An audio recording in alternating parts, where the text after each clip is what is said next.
안녕하십니까. 오늘은 이번 주에는 지난주에 이어서 여러분들 가지고 있는 교재 제7장 계획 지표 부문에서 이제 지난주에 이어서 이번 주에 이 지표 개발과 관련된 이야기를 하도록 하겠습니다.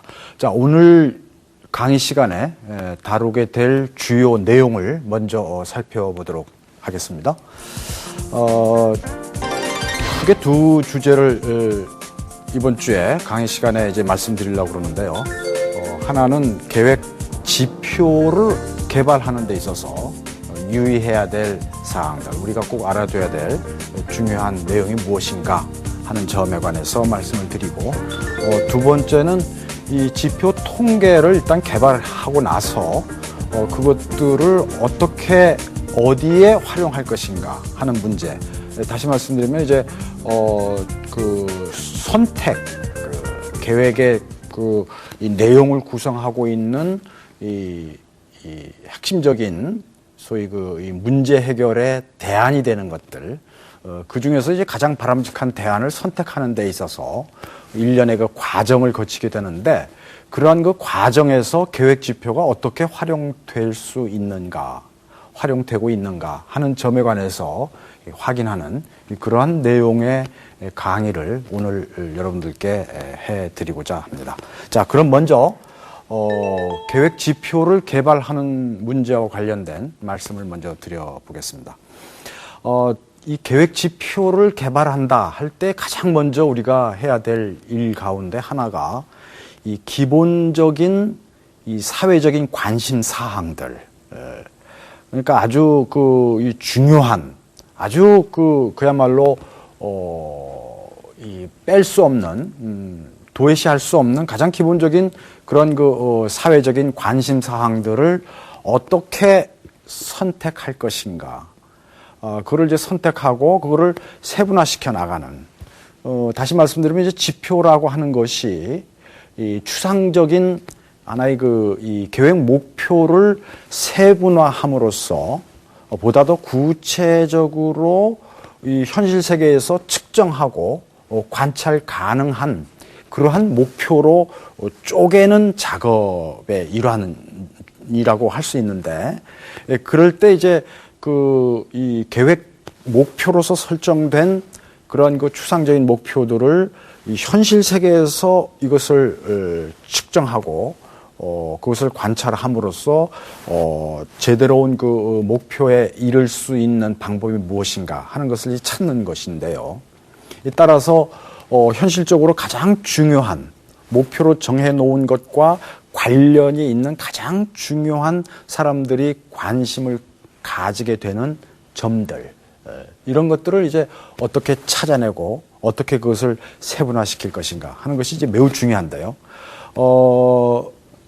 이제 이 기본적인 사회적 관심, Fundamental Social Concern이라고 그러는데, 그래서 이제 FSC라고 우리가 약칭 얘기를 하는데, 이 FSC라고 하는 것을 가지고 더 쪼개고, 그래서 이제 Sub Concern, 하위 관심 사항들로 또 쪼개고, 그리고 그것들을 다시 더 쪼개는, 그러니까 Sub Concern, 차하위 관심 사항들로 또 쪼개는. 그러니까 이 과정이라고 하는 것은 한마디로 말씀드리면 목표를 세분화시키는 과정이에요. 목표를 개소화시키는 그런 과정의 한 일환이라고 설명해 볼 수도 있겠죠. 그런 식으로 이제 이 목표들을 세분화함으로써 이 측정 가능한 그런 것들로 이제 만드는, 조적화시키는 일련의 과정들을 거침으로써 계획 지표를 개발하는 하나의 첫 걸음을 걷게 되는 것이죠. 이 계획 지표는 이 관심사항의 상태 또는 변동을 어떻게 해야 되겠습니까? 실제 측정할 수 있어야지 됩니다. 따라서 그런 이 말을 바꾸면 이 계획 지표라고 하는 것은 관심사항의 상태가 시간이 흐름에 따라서 어떻게 변동해 가는가 하는 것을 알아보기 위한 하나의 도구라고 할 수 있겠죠. 그런 의미에서 이 계획 지표를 우리가 잘 개발함으로써 그를 통해서 계획 지표를 측정하고 그를 관찰함으로 인해서 목표를 달성하는 데 있어서 어느 수준까지 목표에 이르고 있는가 하는 점을 우리가 쉽게 파악할 수 있다 하는 점입니다. 자, 이 계획 지표의 체계, 이것을 한번 보도록 하죠. 자, 이 예가 여러분들 그 가지고 있는 교재 175쪽 그림 7-3에 나와 있는 그러한 그림입니다. 여러분들 지금 보시고 있는 화면에 나와 있는 이런 그림이 말이죠. 여가라고 하는 하나의 이 개념을 아주 기본적인 사회적 관심 사항들로 나누었을 때 크게 두 가지로 구분이 되고 있습니다. 하나는 생활 시간의 자유도가 증가하는 하나의 측면과 또 다른 하나는 자유 시간에 있어서의 생활의 향상이라고 하는 측면. 그러니까 시간이 이 자유로운 시간이 많아진다라고 하는 것이 하나의 여가의 한 측면이라면 그거는 하나의 시간의 어떤 양적인 개념 차원에서 여유 있는 시간이 많아진다라는 의미고 또 다른 하나는 이 자유 시간을 어떻게 활용하느냐에 따라서 이 생활 수준 내지는 삶의 질이 향상되는 그런 측면이죠. 여가라고 하는 것이 정말 이 생활에서 하나의 에너지를 충전시킬 수 있는 매우 중요한 하나의 기회가 되는데 그를 통해서 생활의 삶의 질이 제고가 되는 그런 측면이 있습니다. 그래서 가장 기본적인 이 사회적 관심 사항을 두 가지로 쪼갰습니다. 시간의 양적인 이 증가 자유도의 증가와 이 삶의 질의 향상이라는 두 가지 측면으로 말이죠. 그리고 이제 이 양적인 시간의 자유도가 증가되는 것을 또 이렇게 어떻게 되겠습니까? 또 세분화시키는 겁니다. 세분화시키죠. 그걸 이제 서브 컨선이라고 해서 SC라고 표현했습니다. 그걸 이제 쪼개는 거죠. 이 생활 시간 중에서 자유 시간이 늘어나는 것. 이것을 가지고 다시 이 차하위 사회적 관심 사항들로 쪼갰더니 세 가지 이 세부적인 하나의 관찰 가능한, 측정 가능한 하나의 지표로 이렇게 나타나는 것이죠. 하루의 시간 중에서 자유 시간에 증가되는 정도, 그리고 연 자유 시간의 증가 정도, 그리고 삶의 전 영역을 통해서 나타나는 자유 시간의 증가 정도. 이런 것들이 시간의 측정 단위를 통해서 얼만큼 증가됐느냐 하는 것을 바로 확인할 수 있고, 그 다음에 시간의 이 양적인 이 측면 말고 이 질적인 측면에서 삶의 어떤 질의 변화가 왔는가 하는 것을 알아보기 위해서 이 하위 관심 사항들을 보면 스포츠 오락 활동을 통해서 삶의 질이 풍부화되고 하는 점, 그리고 문화적인 활동을 통해서 자기 개발, 자기의 인격 고양을 도모하는 것, 그리고 사회적인 활동, 여타 봉사활동이라든지 이런 걸 포함해서 이 사회적인 활동을 더욱더 풍요롭게 해 나가는 것, 이런 것들이 하나의 이 서브 컨선으로 카테고라이즈 시킬 수 있고, 요것들을 다시 서브 컨선, 차하위 사회적 관심 사항들로 더 쪼개면 말이죠. 바로 이게 지표가 되는 거예요. 스포츠 오락을 통해서 이 새로운 삶에 있어서의 환경의 변화를 꾀하는 것, 그리고 이 활동이 더욱더 이렇게 여유로워지는 말이죠. 그런 측면들이 이제 이게 SSC로 표현이 되는 것들이죠. 요 그림을 통해서 여러분들이 깨달으셔야 될 핵심적인 내용이 뭐냐 하면, 요 그림을 지금 이렇게 왼쪽에서부터 오른쪽으로 이렇게 펼쳐놨습니다만은 요거를 이렇게 뒤집어서 이렇게 반드시 이렇게 수직으로 세워놓으면은 이게 가장 위에 오락이라고 하는 하나의 여가라고 하는 하나의 가장 추상적인 목표가 나오고 그 밑으로 또 쪼개지고 그리고 밑으로 내려올수록 보다 더 세분화되고 구체화되는 걸 알 수 있습니다. 그렇죠? 이 그림을 말이죠. 지금은 이렇게 눕혀 있는 그림을 이렇게 세워놓는 거죠. 여가가 가장 위쪽으로 상위로 향하도록 하고, 그렇게 해서 그림을 이렇게 보면 밑으로 내려올수록 보다 현실적이고 구체적이고 측정 가능하고 관찰 가능한 하나의 현상으로서 형태로서 표현되고 있다 하는 것을 알 수 있습니다. 바로 이 지표 개발이라고 하는 것은 아까도 말씀드렸듯이 목표를 세분화시키고 구체화시키고 따라서 그걸 통해서 관찰 가능하고 측정 가능한 그것으로 만들어내는 것이다 라고 하는 사실을 여기서 우리가 알 수 있어야 됩니다. 자, 그런 말이죠. 이 두 번째는 이제 척도를 이제 결정을 해야 됩니다. 이 척도라고 하는 것은 이 측정의 도구인 셈이죠. 우리가 키를 잰다. 그러면 이제 그게 뭐로 잽니까? 자를 가지고 재죠. 자라고 하는 것은 보통 센티미터, 미터, 뭐 이런 식의 단위를 갖고 있는 하나의 척도입니다. 우리가 몸무게를 잰다 그러면은 저울을 가지고 몸무게를 재는데 그램 또는 킬로그램으로 몸무게를 측정하는 것이죠. 바로 그것이 척도인 것이죠. 온도 마찬가지입니다. 화씨라든지 섭씨를 가지고 온도를 측정하는 것이죠. 이런 것들이 이제 척도인데 이 무엇을 어떤 그 측정 대상이 되고 있는 현상을 무엇으로 측정할 것인가 하는 것을 결정해야지 돼요. 사람의 마음속 심리적인 현상 이거 측정하는 것은 아까 말씀드렸듯이 자라든지 몸무게를 다는 저울이라든지 온도를 재는 온도계를 가지고 측정할 수 있는 게 아니죠. 그렇죠? 그것처럼 사회적 현상을 측정하는 데 있어서 뭘 가지고 측정할까요? 경제적 현상 같은 것들을 측정하는 데 있어서도 화폐 가치라든지 아까 방금 전에 살펴봤던 여가의 문제라고 하는 것은 주로 시간, 자유도의 증가라고 하는 것은 시간이라고 하는 것을 가지고 시간의 척도를 가지고 측정을 했던 것처럼 이 척도를 이렇게 뭘 가지고 측정할 것인가 하는 것을 결정을 해야 됩니다. 그것은 결국 지표를 통해서 나타내고자 하는 그 대상이 과연 무엇인가에 따라서 그에 걸맞는 이 척도를 결정해야 한다는 것을 의미하는 것이죠. 이게 표현 도구인 것이죠. 그래서 사회 심리적 요인일 경우에는 주로 이제 어떤 척도를 많이 쓰는 거 아니? 명목 척도 또는 서열 척도 이런 것들을 많이 사용합니다. 여러분들 그 행정조사론이라든지 이런 과목을 통해서 여러분들 그 조사 방법론을 공부하실 때 아마 이런 그 척도와 관련된 이 단원을 공부하셨을 것으로 믿는데요.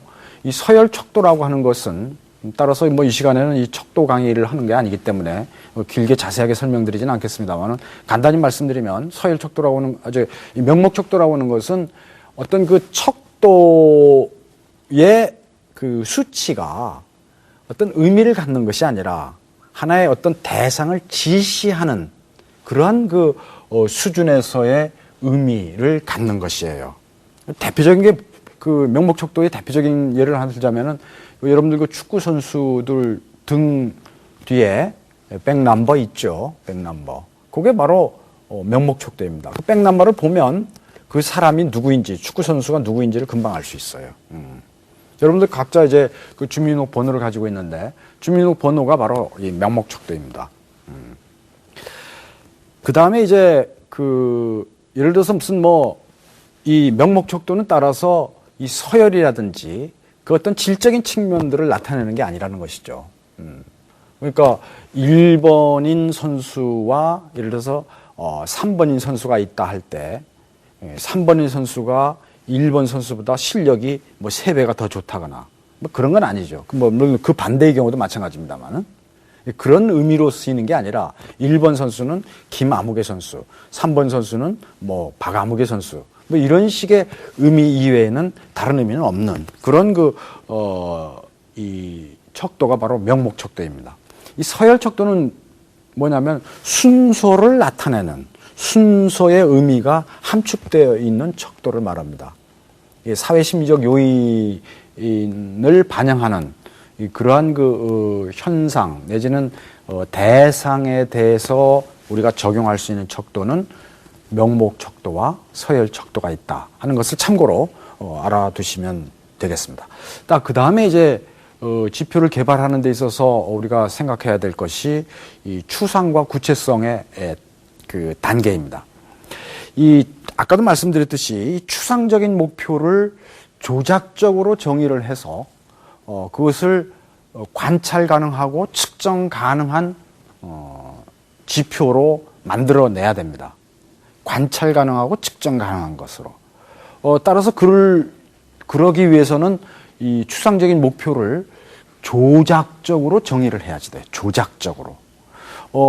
지난 이전의 강의 시간에도 말씀을 드린 바가 있습니다만은 다시 한번 이 조작적이라고 하는 것이 뭐냐? 이 조작적 정의라고 하는 것이 과연 뭐냐 하는 것을 여기서 한번 정리를 다시 한번 확인을 하고 지나가도록 하겠습니다. 우리가 이제 목표를 이제 정하는 거죠. 목표를 이제 정하고 나면 그 다음에 이제 하는 게 뭐였습니까? 그 다음에 이제 상황을 분석했죠. 우리 기획 과정에서는 상황 분석하고 그 다음에 또 뭐 했죠? 상황 분석하고 나서는 전제를 설정하죠. 기획의 전제를 설정하는 겁니다. 이 전제에는 이제 통제가 가능한 것하고 통제가 불가능한 이러한 이 변수들을 전제해 놓는 것이죠. 그러니까 기획가가 마음대로 이걸 이게 컨트롤할 수 있는 통제할 수 있는 그런 변수와 실제 또 통제 가능한 변수와 통제 가능치 않는 변수들 이런 것들을 이제 사전에 이제 범주를 정해서 범위를 정해가지고 이거를 전제해 놓는 겁니다. 요 정도 범위 내에서 이런 변수들이 이 변화를 할 것이다, 변동을 할 것이다 하는 것을 전제해 놓고 그렇다면 다른 변수들을 가지고 어떻게 조작을 했을 때, 어떻게 통제를 했을 때 이거를 계획의 목표를 달성하는데 우리가 인위적인 노력을 통해서 그게 가능하겠다 하는 것들을 이제 만들어내는 거죠. 자, 그렇게 하고 나서는 그 다음에 뭐 하죠? 대안을 어떻게 하죠? 대안을 찾는 거죠. 그리고는 이제 이 대안들 중에서 이 비교 평가를 이제 하게 되죠. 비교 평가를 하게 되죠. 이 비교 평가를 하고 나서 이 비교 평가를 할 때 우리가 뭐 비용 편익 분석이라든지 비용 효과 분석이라든지 여러 가지 이제 방법들을 쓰게 되죠. 그리고 나서 이제 최종 대안을 이제 선택하는 거 아닙니까? 최종 대안을 선택하는 거죠. 선택하게 됩니다. 그러니까 이 최종 대안을 선택을 하고 나서 요 선택된 대안을 가리켜서 우리는 요때 이제 계획이라는 게 여기서 나오게 됩니다. 계획이 도출되고죠. 뭐 정책도 마찬가지입니다. 정책도 여기서 도출이 되는 겁니다. 근데 이제 목표를 설정할 때 말이죠. 목표라는 게 이렇게 있으면은 큰 목표가 있으면 이거를 이제 또 쪼개는 거죠. 목표 1번, 목표 2번, 목표 3번 이걸 쪼개는 거죠. 이 큰 목표를 이렇게 세 가지 하위 목표로 쪼개는 겁니다. 쪼개죠. 이 목표를 또 이런 목표로 쪼갭니다. 이것도 마찬가지죠. 이것도 다 이렇게 쪼개는 거죠.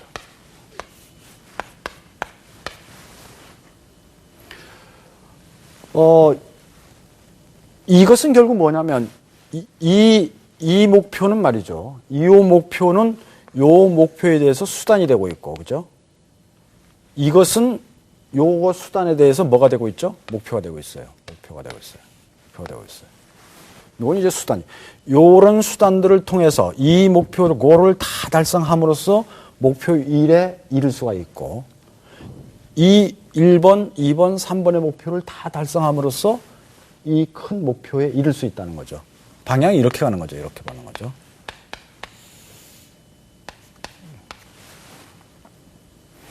그러니까 이 목표는, 목표 1은 이 목표에 대해서 뭐가 되고 있죠? 또 수단이 되고 있어요. 요건 또 목표가 되고 있고, 그죠? 그러니까 목표, 수단, 이렇게 연결되는 거예요. 잘 보세요. 목표, 수단으로 연결되고 있어요. 목표와 수단이 어떻게 되고 있어요? 연계성을 지니고 있는 거죠. 연계성을 가지고 있어요. 쭉 연결되어 있어요. 요것들을 이제 요렇게 세분화하면서 요것들이 순서가 결정되어 있어요. 그죠? 세분화하면서 순서가 결정되고 있어요. 이거를 이제 목표의 개서화라고 그래요. 개서화. 계층을 이루면서 순서가 결정되어진다라고 하는 것이죠. 무슨 말 알겠죠? 개서화라는 의미가. 목표를 계층화시킨다라고 하는 것은 결국 이렇게 됐다는 거죠. 이게 이 계층화의 의미는 이걸 바로 세분화시켰다는 의미입니다. 세분화. 그다음에 순서를 정해냈어요. 목표 1, 목표 2, 목표 3. 우선순위가 결정되어 있어요. 우선순위가. 그래서 순서를 정해놓은 거죠. 서열이죠, 서열. 서열 또는 순서죠, 순서. 이걸 이제 가리켜서 목표의 개서화라고 그래요. 목표의 개서화. 아셨죠? 자, 이 목표의 개서화를 통해서 결국은 이걸 보면 말이죠. 이걸 보면 이쪽으로 위로 올라갈수록 추상적인 것이고, 그죠? 요 밑으로 내릴수록 구체적이 돼요. 구체적이고 있어요. 세분화 내지는 계층화, 개성화함으로써 말이죠. 그래서 이 구체화된다라고 하는 의미는 결국 뭐냐면 관찰 가능하고 현실 세계에서 측정 가능한 거예요. 측정 가능. 이 관찰 가능하고 측정 가능한 것. 측정 가능한 목표로 만드는 겁니다.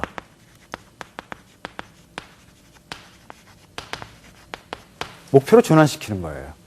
바로 이때 측정하고 관찰 가능한 것으로 만든다라고 할 때 이때 이것이 가능하도록 여기서는 뭐가 필요하냐. 이게 바로 척도라는 게 필요하다는 거죠. 척도가 여기에 필요하게 되는 거죠. 척도가. 무슨 말 알겠죠? 그러면 우리가 지표를 개발한다라고 하는 것은 지표라고 하는 것은 추상적인 목표를 관찰 가능하고 측정 가능한 구체적인 목표로 만드는 거예요. 측정 어떤 우리가 관심이 가는 관심 사항들을 측정할 수 있는 그런 걸로 만드는 거예요.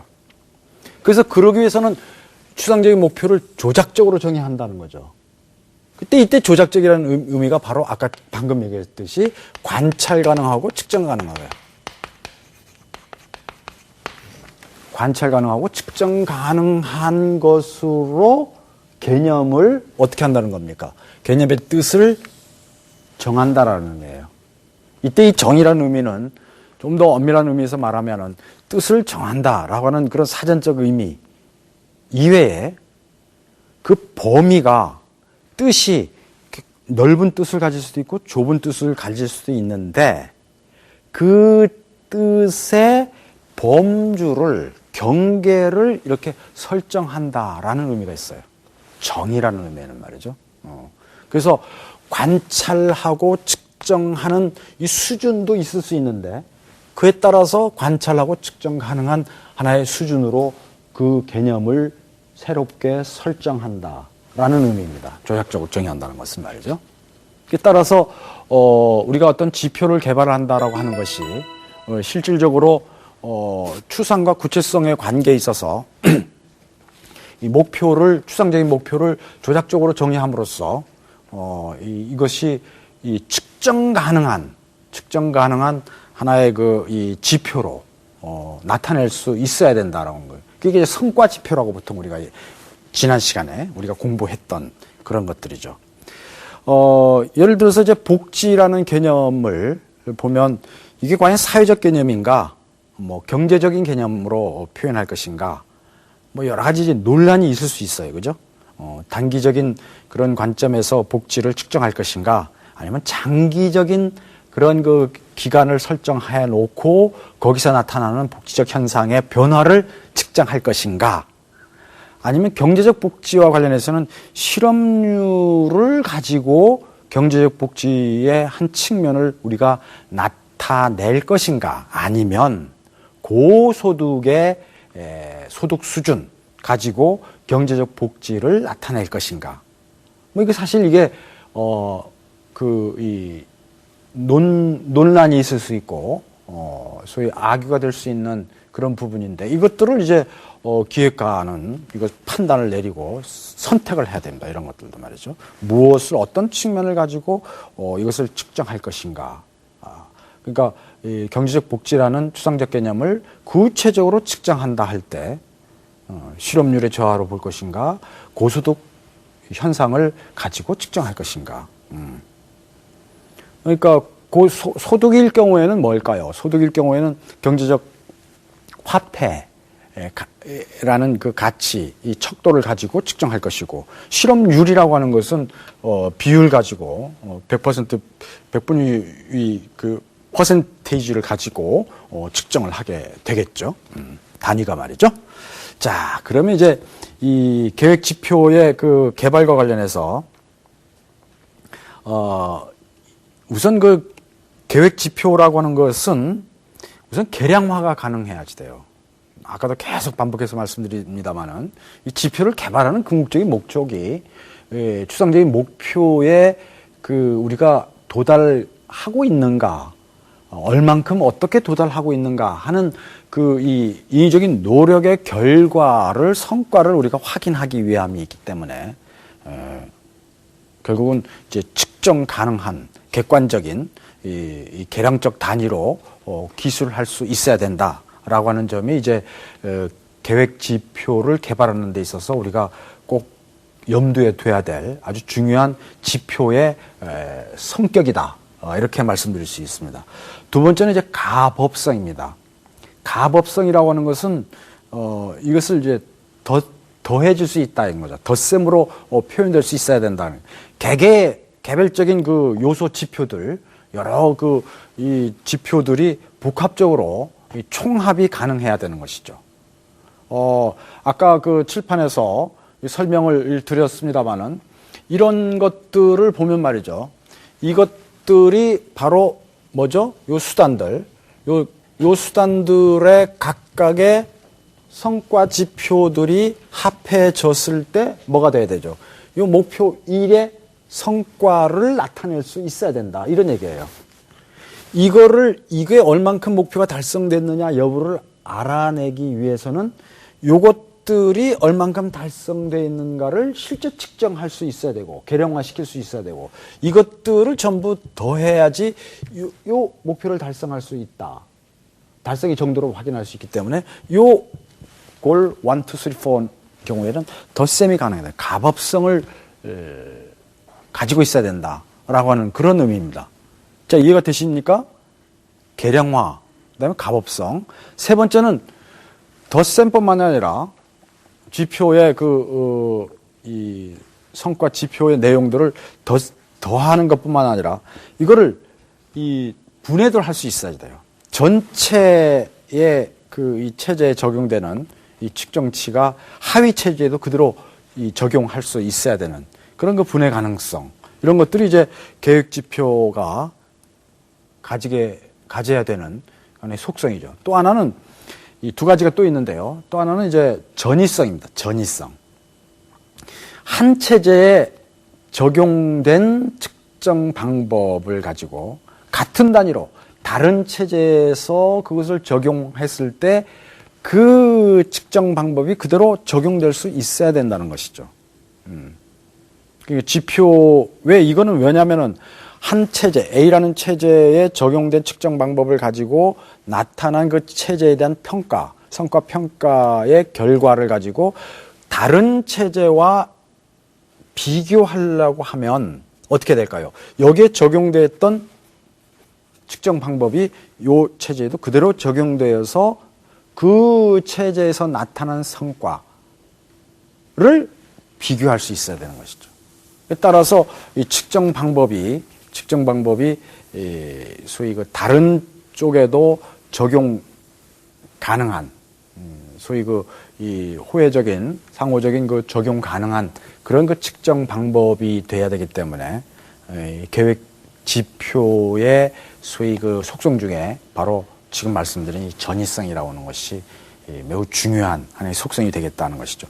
그 다음에 이제 끝으로 합의성입니다. 다섯 번째 합의성인데, 이 합의성이라고 하는 것은 이 의사결정 참여자들의 동의가 필수적입니다. 그러니까 의사결정 이 참여자라고 하는 것은 이 계획 지표 계획의 대상 집단을 얘기하는데, 이 계획의 대상 집단이면 그게 두 가지죠. 하나는 그 계획을 통해서 계획의 집행을 통해서 이득을 보는 집단과 함께 그 다음에 그 계획을 통해서 피해를 당하는 집단이 있을 수 있습니다.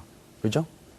그래서 이걸 흔히 우리가 정책학에서는 정책비용 부담 집단이라고 그러는데 이 정책비용 부담 집단과 정책 수혜 집단 이 두 집단이 결국 이 하나의 이 계획의 당사자 집단이다라고 이해관계 집단이다 이렇게 얘기할 수 있는데 이들의 동의가 확보돼야 된다라고 하는 이러이러한 지표를 통해서 계획의 목표를 측정한다라고 하는 점에 대해서 이의가 없느냐라고 하는 점을 확인해야 된다라고 하는 것입니다. 자, 그 다음에 이제 이러한 그 지표의 개발에 있어서의 그 중요한 사항들을 우리가 점검을 했고요. 두 번째는 이제 이런 지표들이 정책 사이클, 이 정책 사이클이라고 하는 것은 정책이 결정되는, 계획이 만들어지는 일련의 절차 내지는 과정에 있어서 어떻게 활용되는가 하는 점에 관해서 설명을 드리겠습니다. 먼저 그림을 보시면요. 계획 상황이라는 게 있습니다. 계획 상황이라는 것은 대다수 사람들에게 지속적으로 고통이나 불편을 안겨다 주는 현실적인 상황을 얘기합니다. 이런 상황에 따라서 이 상황에 대한 문제 정의를 하게 되는데 이 문제 정의와 함께 목표 설정을 하게 됩니다. 그리고 이제 대안을 개발하고 선택하고 그리고 이제 분석하고 그리고 이제 집행하고 뭐 그 과정에 이제 여러 가지 이제 이 평가도 하고 점검도 하는 모니터링도 하는 이런 과정을 거치게 되고 결국 그 결과를 평가하고 다시 문제를 재정의하는 일련의 순환적 이 사이클을 거치는 것이 바로 여기서 말하는 정책 선택의 이 사이클이죠. 여기서 이제 여러분들이 이제 꼭 기억해 두셔야 될 것은 이 계획 지표라고 하는 것들이 여기서 지금 얘기했듯이 어떤 상황이 있으면 아까 말씀드렸죠. 이 상황이라고 하는 건 뭘까요? 상황이라는 거는. 상황이라는 문제 상황을 얘기합니다. 문제 상황. 문제 상황이죠. 이 문제는 뭘까요? 문제는 뭘까요? 문제라는 것은 아까 말씀드렸죠. 대다수 사람들에게 영향을 끼치는 거예요. 그 다음에 일시적이 아니라 아주 지속적으로 영향을 끼치는 겁니다. 세 번째는 어떤 영향이냐? 좋은 영향이 아니고 고통이나 불편 같은 거 이런 걸 주는 겁니다. 대다수 사람들에게 일시적이 아니라 지속적으로 그리고 어떤 영향? 고통이나 불편이라고 하는 영향을 끼치는 상황을 가리켜서 우리는 문제다 이렇게 얘기합니다. 문제다. 이해가 되십니까? 자, 우리가 보통 뭐 주택 문제다, 교통 문제다, 공기가 안 되는 오염, 공기의 문제다, 환경 문제다 이런 얘기들을 이제 많이 하는데 그때 말하는 그 문제라고 하는 것은 실제 뭐냐? 상황을 얘기하는 것인데 그 상황의 속성, 내용은 뭐냐? 문제 상황의 내용이라고 하는 것은 따지고 보면 이러한 조건을 충족시키고 있는 상황이라는 것이죠. 이런 것들을 가지고 이제 문제 정의를 하게 되는데 이 문제 정의라고 하는 것은 어떤 상황에 대해서 그것이 문제다라고 하는 차원에서 이야기하는 것에 그치는 것이 아니고 그 문제의 성격과 문제의 구조를 밝혀내는 거예요. 성격과 구조를 밝혀내는 거예요. 따라서 이 문제의 성격과 구조를 어떻게 밝혀내느냐 여하에 따라서 정책 대안이 이 문제 해결의 대안이죠. 문제 해결의 대안의 범주가 달라져요. 범주가 결정이 돼요. 그래서 이 문제 정의를 어떻게 하느냐가 매우 중요하다는 것이죠. 공기를 예를 들어서 맑게 한다. 공기가 굉장히 문제가 있다. 아황산 농도가 굉장히 많고 이산화탄소 배출 이 농도가 굉장히 크다. 심하다. 그러면 그거를 이제 저감시키기 위한 하나의 목표를 정하게 되는 거예요. 이 아황산 농도가 높아지고 이산화탄소 배출 그게 이제 양이 많아지고 그러면 사람들이 어떻게 될까요? 많은 사람들이, 대다수 사람들이 오랫동안 그런 상황에서 고통이나 불편을 끼치게 되겠죠. 호흡기 질환 환자들이 많이 늘어나고, 여러 가지 활동에 지장을 받는 사람들이 많이 늘어나요. 그게 일시적인 현상이 아니라 계속 이렇게 지속이 될 수 있죠. 그 문제다 이거죠. 그죠? 문제죠. 근데 그거를 어떻게 정의하느냐죠. 이게 원인이 뭐냐 이거죠, 원인이. 이러한 이 공기가 오염되고 있는 것들이 원인이 뭐냐. 성격이나 어떻게 해서 그런 것들이 야기되는가 하는 그 구조를 밝혀내면 그에 따라서 이제 예를 들어서 이 자동차 매연 때문에 그렇다. 예를 들어서 자동차 매연, 배출가스 때문에 그렇다. 그렇다면은 정책 대안은 뭐가 될까요? 이 규제로 가는 거죠. 규제로 가는 거죠. 오염 배출 규제로 가는 것입니다. 규제로. 그러니까 이거에 따라서 요 문제 정의 여하에 따라서 이 대안의 범주가 결정이 돼 버리는 거예요. 그래서 이제 문제 정의라고 하는 것이 매우 중요해요. 아주 중요합니다. 우리가 따라서 정책 대안을 선택하는 데 있어서 그 문제 정의를 이렇게 하느냐, 저렇게 하느냐, 여하에 따라서, 이 대안의 속성과, 대안의 그 범주, 이런 것들이 확연히 달라진다라고 하는 것입니다. 그래서 이 정책 지표가 이 문제 정의와 목표 설정, 대안 선택, 그리고, 개발, 이런데 대안을 분석하는데 다 영향을 미치게 되는 것이죠. 이 정책 지표라고 하는 것이, 계획 지표 또는 정책 지표라고 하는 것이 실제 현상의 변화의 정도를, 상태를 밝혀주는 객관적 하나의 수치이기 때문에, 이런 것들이 문제 정의를 하는데도 영향을 미친다라고 하는 것이죠. 자, 요 그림을 이해하시겠죠? 좀 아까, 칠판에 판서했던 기획 과정의 5단계의 각각에 대해서 이 계획 지표라고 하는 것이 매우 중요하게 영향을 끼친다 하는 점을 꼭 기억해 두시기 바랍니다. 여기서 이제 구체적으로 보면 문제 정의와 목표 설정의 이 지표 통계가 어떻게 활용되는가 하는 걸 보면 이 지표 통계 변화를 통해서 문제가 어떤 식으로 변화되고 있다, 어떤 식으로 발전하고 있다 하는 그 문제 상황의 진척도를 우리가 확인할 수 있습니다.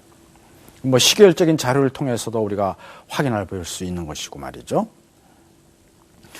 그 다음에 이제 문제 발생의 맥락이라든지, 이 기획과의 가치 지향성, 이런 것들의 이런 또 이해 당사자 집단들, 정치적 역학관계라든지 문제 해결에 주어지는 시간, 자원, 또 지표 변화에 영향을 미치는 인과관계 이런 요소들을 두루두루 고려해서 목표를 이제 설정하게 되는 것이죠. 그 다음에 이제 대안을 분석하고 그리고 대안을 선택하는 과정에서도 지표가 활용이 된다는 것이죠. 주로 이제 공식적인 수리 모형을 가지고 그 인과관계에 대한 이 규명을, 그 관계성을 이제 규명하는데 그와 관련된 여러 가지 다양한 지식들을 우리가 가지고 있어야 돼요. 그 중에 이제 하나가 여러 가지 그 수리 통계 모형 중에 이제 그 회귀 분석 모형이라든지 시계열 분석 모형 같은 거 이런 것들이죠. 여기서 이제 독립 변수가 무엇이고 종속 변수가 무엇이고 그리고 매개 변수가 무엇이고 행동 대안이 무엇이고 하는 것들을 이제 알고 있어야 되죠. 이 계획 지표 이 통계량으로 측정되는 목표, 이게 바로 이제 독립변수예요. 독립변수. 그러니까 예를 들어서 이제, 연도별로 시계열적으로, 이 GDP가 나오고, 국민 총생산량이 나오고, 그에 따라서 연도별로 시계열적으로, 그 다음에, 거기에 따라서 개인별 자동차 보유 대수, 이런 것들이 나오면, 그것들 간의 그 관계식, 인과 관계식을 가지고 향후 미래에 있어서의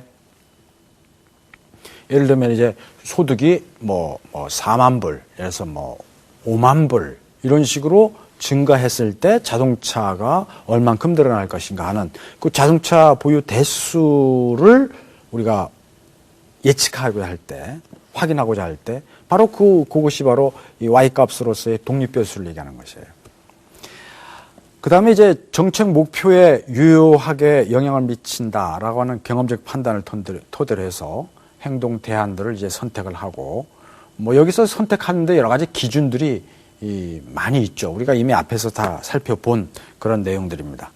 자, 그 다음에 이제 개발된 모든 대안들 중에서 기획가에 의해서 효과적으로 통제 또는 조작될 수 있는 변수들로 구성된 행동 대안들을 우선적으로 선택하게 되는데, 이때도 이제 이 계획 지표라는 것이 중요하게 활용이 되는 그러한 그 기회를 가지게 되는 것이죠. 그다음에 집행 모니터링에서도 이제 활용이 되고, 그다음에 이제 결과 평가, 그리고 나서 다시 또 문제를 재정의 하는데도 이 활용이 되는 것이 바로 이 계획 지표인데, 특히 이제 그 계획을 집행하는 과정에서 계획 이 지표 통계가 어떻게 활용되느냐 하는 것을 간단히 말씀드리면, 주로 이제 이 인과관계를 규명하는 거예요. 그러니까 계획과 실제 나타난 결과 간에 어떤 인과관계가 존재하는가 하는 것을 이제 규명하는데 이 계획 지표라는 것이 상당히 많이 활용이 돼요. 이 과정에서 우리가 많이 사용되는 것이 이제 실험적 방법입니다. 실험적 방법. 뭐 시간이 이제 많지 않기 때문에 간단하게 그 논리를 설명드리면, 실험 집단과 통제 집단으로 구분을 하고, 실험 집단에 대해서는 계획의 구체적 내용들을 처치하고, 통제 집단에서는 그런 걸 하지 않는 겁니다. 예를 들어서 새로운 그 영어 학습 방법을 개발해서 그 방법이 정말 당초 개발할 때 의도하는 것은 그 방법을 잘 따르면 그 방법을 따르지 않는 학생들에 비해서 영어 실력이 월등히 나아진다라고 해서 그거를 개발한 걸 가지고 실험 집단에서는 그런 방법을 가지고 학습을 시키고, 다른 통제 집단에서는 그런 방법을 쓰지 않는 경우예요. 그래가지고 이제 그 나타난 영어 그 시험 성적이라든지 실력을 측정한 하나의 그 지표, 결과를, 성과 지표를 가지고 서로 비교함으로써 거기서 나타나는 그 성과 지표 간의 양 집단 간의 차이라고 하는 것을 가리켜서 그걸 가지고 그러한 새로운 영어 학습 방법, 비법, 교습 비법이 효과가 있다, 이렇게 이제 평가를 하는 이런 논리가 바로 사회적 실험의 논리입니다. 이게 이제 진실험의 논리도 있고, 그다음에 준실험의 논리도 있는 것이, 이런 이 집행 과정에서 나타나는 성과 지표를 측정하고 그 간의 이제 비교를 통해서 효과를 측정하는 것이 바로 이 실험의 논리인데, 이럴 때에도 계획 지표라는 것이 매우 중요하게 활용이 될 수 있다라고 하는 점입니다. 이 집행 결과의 경우에는 우리가 보통 의도된 결과도 있고 의도하지 못한 결과도 물론 있는데, 이런 이 결과에 대한 평가에 있어서도 역시 지표라는 것이 적용이 되고, 향후 또 발생할 문제에 대한 새로운 문제 상황에 대한 정의를 내리는 데 있어서도 지표를 활용할 수 있다라고 하는 것이죠. 자, 오늘 강의한 내용을 간략하게 정리해 보면, 지표를 개발하는 데 있어서 반드시 고려해야 될 핵심적인 내용이 무엇이고, 따라서 개발된 지표가 정책을 선택하고 기획을 하는, 소위 계획을 만들어내는 일련의 과정 절차에 있어서 어떻게 활용되는가 하는 점에 관해서 공부를 했습니다. 다음 주에 또 만나 뵙도록 하겠습니다. 안녕히 계십시오.